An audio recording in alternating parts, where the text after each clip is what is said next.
Дисграфияның бірінші түрі акустикалық артикуляциялық дисграфия деп аталады. Яғни бұл қандай бұзылыс? Бұл бала өзі бір дыбысты дұрыс айта алмайды. Және оны жазуда өзі қалай айтса, солай жазады.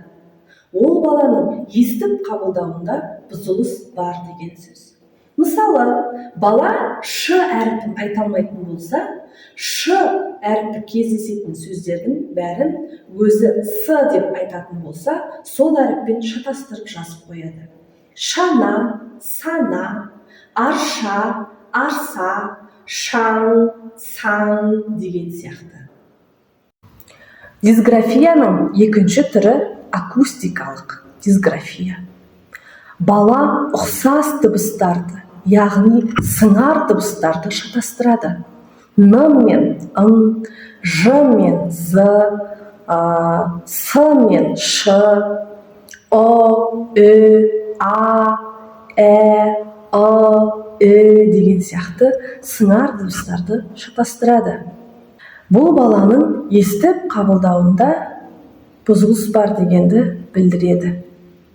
Егер бала р, ш, з, ж әріптерін дыбыстарын дұрыс айтпаса, онда міндетті түрде логопед маманына жолығыңыз.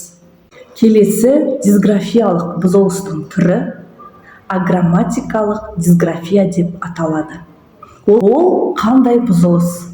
Яғни балада жалғаулар жоқ. Ол сөйлеген кезде немесе жазған кезде жалғауларды мүлдем қоспайды. Мысалы, мен ауылға барамын деген сөйлемде мен ауыл барамын. Көбінесе бастауыш сыныптың оқушыларының арасында жіктік жалғауының ын, ін деген бірінші жақтағы жалғауын тастап кетеді. Барамын, барам. Жазам, жүзем, жүрем, оқим, отырам, тұрам, яғни олар тұрамын деп емес тұрам, қоям, осылай жазады. Бұл баладағы аграмматикалық дисграфиялық бұзылысқа жатады.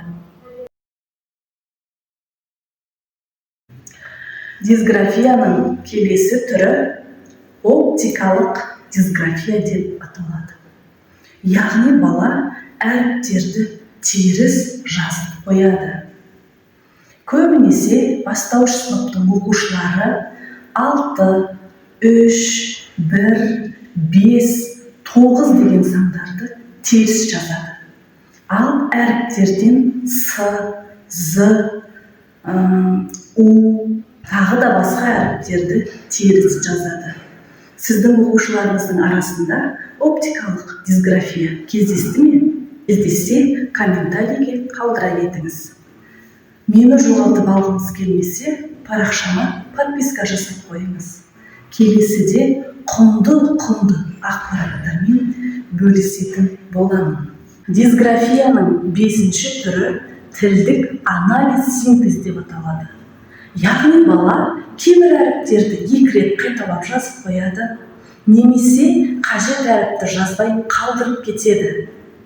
Яғни ол баланың зейінінің тұрақсыздығынан пайда болған дисграфияның түрі.